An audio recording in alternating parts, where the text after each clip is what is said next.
I'm Amanda Day with the Twin Cities Film Fest presented by West End, and I get to speak with Lee Hirsch, who is the director of the Bully Project, which is our opening film here.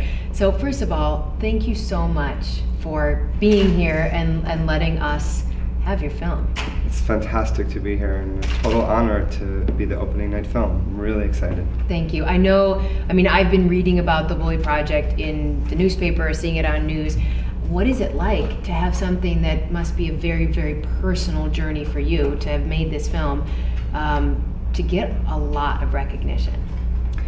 It's wonderful, horrible. I think, there's a little bit of that. Like, you kind of think, oh, well, if I make this film, then I'll have dealt with it. Yeah. And then I can move on, but it's quite the opposite. Now it's a driving part of my life, to sort of see the film find its home and find an audience and talk about some of these issues. Yeah. So it's more than anything, it's really exciting to have it be embraced. So for you, when you see these kids, because the kids in the film are how old?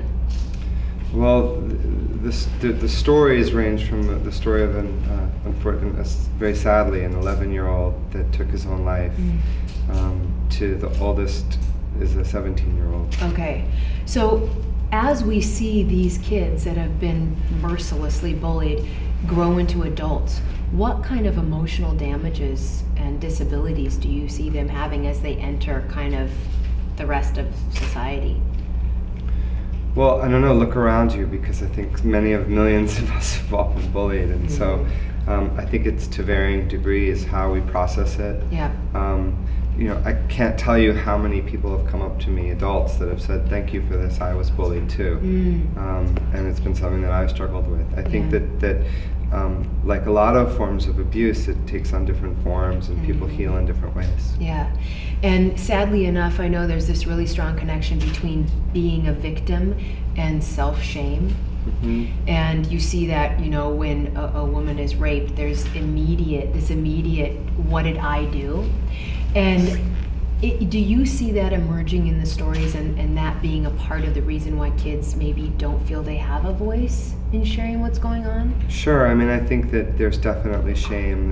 There's guilt and shame, and it's very hard to sometimes voice that you've been dealing with this for particularly like when it takes place over like a long time span, and that it's still continuing. There's definitely that, like, what am I doing to cause this? And if you can't understand and answer, it's very frustrating and very difficult. Yeah. There's so many reasons in a particular setting where a student can become a target and then it just gets entrenched.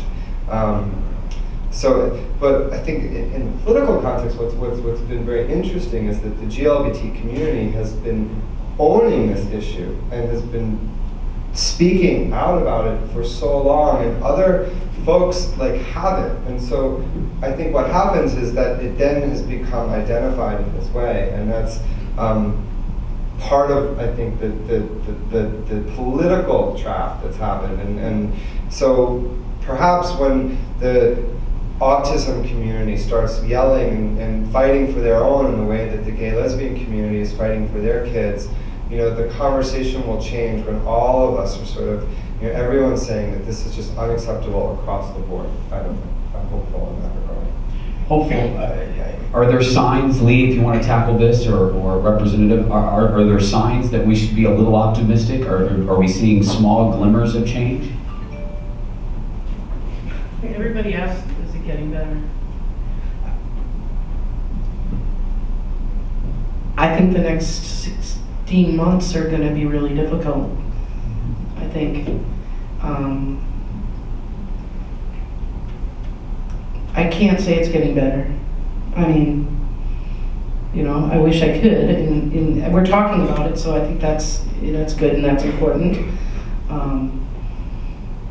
So you mentioned that Bully was about Jamie Nabozny, who from Wisconsin, and that's in 1996 when that lawsuit, he won almost $1 million in that lawsuit, is when bullying started to become not just the individual person's problem, but an institutional problem. And so sadly, I think you're right about litigation, but I think we can make all the laws we want, and doesn't mean that people are gonna follow them or change their hearts and minds. one of the problems is, and maybe you guys have experienced this in writing law, is that sometimes when laws, state laws are written, they actually are a setback in some ways. Because what they do is, in the trade-offs and the political back and forths that happen to get law into book, is that sometimes the school districts end up with like more immunity than they started with. So there's you know, like I don't, with our movement with the film, we're kind of staying out of the politics side of it because of the fact that, you know, like you said, you can have policy, like zero tolerance is garbage. It really doesn't help move the needle. Sometimes it makes it worse. So I think, you know, what we need is to change hearts and minds first and foremost, because you know, you can have curriculum in your school, and you still have a school or a climate in that building where bullying is like right. So, you know, we have to figure out how do we have these conversations so that we can change hearts and minds, and that's I think a piece of this journey that we're all on. I think that's a perfect place to leave this portion. The next 15 minutes we'll do a Q&A. Hi. I just want to say two things. I'm lucky enough to be working with Julia, the project on bullying prevention, and I also coordinate a project on juvenile justice and kids with disabilities. And I want you to know that a lot of the kids who are bullied and retaliate are then charged criminally for responding. And I would also like to acknowledge the fact that a lot of kids in corrections have also experienced bullying. And thank you, Mr. Lee, for saying that this can't be politicized, because every child deserves to be safe in their school. And that's a bottom line issue that no legislator who has whatever weird ideas about anything else should respond to. We all send our kids or grandchildren, my kids, to school, and we want them to be safe. And if they can't be safe because some kid is in their face all the time and people don't respond appropriately, that's not good for anybody. Well, and I think the mother in that scene I keep referring to said as much. She's like, in our day, not, you know, that famous saying, in our day, if there was even a cuss word, the bus driver would pull over. And in this case... She's not very old. Yeah. Good point, Lee. So, to the representative, you said that the need for bullying legislation is growing, but that there's an increasing resistance. I don't see how there could possibly be resistance.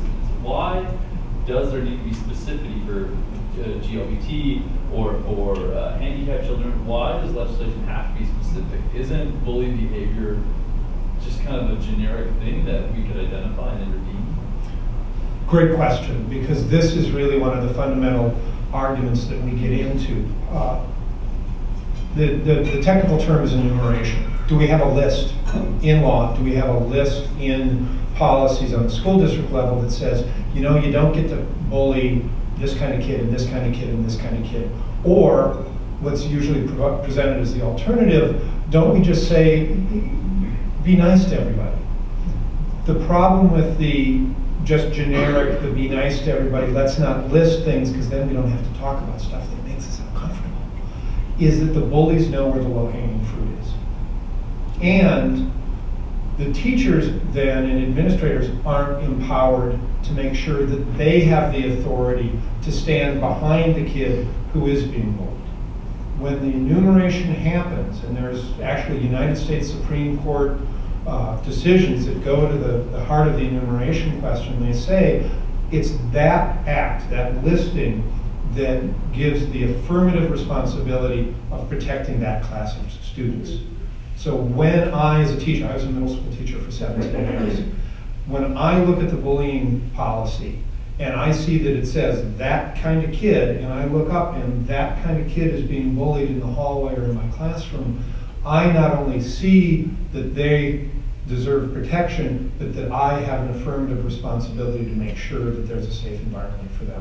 But then who are you not responsible for protecting? I mean, if a kid's being hit by somebody and they don't fall into that category, how are you covering them? I guess I don't see where that plays out. I don't think it's an either or. I think it's saying, yes, you gotta be nice to everybody. We have to have safe and orderly classrooms. But we know that there are some kids who are at a greater risk of experiencing bullying. And we have an affirmative responsibility as the adults in the place then to make sure that they're being taken care of and to step up and assist them. I mean, it does get to the point that Leah's talked about of the power dynamics.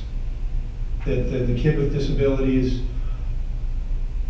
may not feel that they're have an equal share of the power in the dynamic, either with their fellow students or with the adults in the school that they need, or their parents feel that they need to have a safe and effective classroom for their child. Okay. The last one, Lee, what policies have you seen that are the most effective? Like immediate intervention? I don't see it as policy. I see it as leadership. So for me, it's about looking at who the principals are, who the superintendents are, and the direction they want their building to go in. What I've seen is that combined with a strong mentorship program and culture in the building is really effective. When you've got like empowered upperclassmen that have been that have gone through a system where bullying isn't tolerated, where they're lifted up high for being the stewards of the culture of the building and they're proud of that, then they set that tone for the freshmen coming in and on down, and they go to the middle schools and do that work, and there's a kind of cool factor to being nice, to being empathetic, for me, I find that really effective.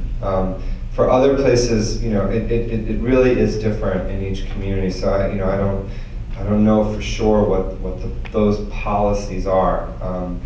But the thing, that's the thing, is like when you're talking about in the law is, the sort of history of the laws as they exist require like new laws to kind of deal with the historical aspects of the law. So for example, one of the families that we filmed has been trying to get the Office of Civil Rights, which is essentially the only method of relief available to families in America that can't hire counsel on their own.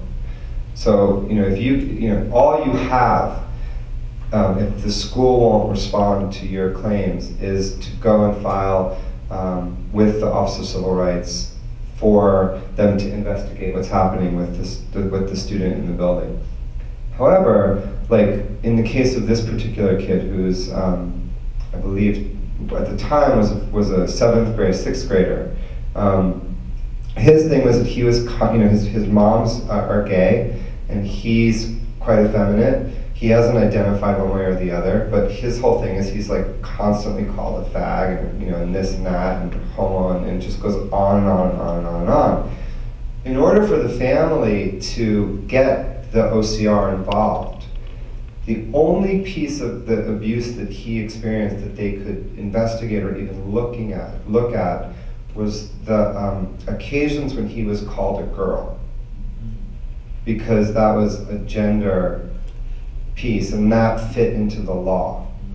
So the biggest sort of like barrage of stuff that he endured, the government couldn't even ask the school about, or look at the paperwork on, or factor that into their evaluation. So there's this kind of legacy of what the law is that has to be dealt with in moving forward as much. I don't know, it's part of the piece of it.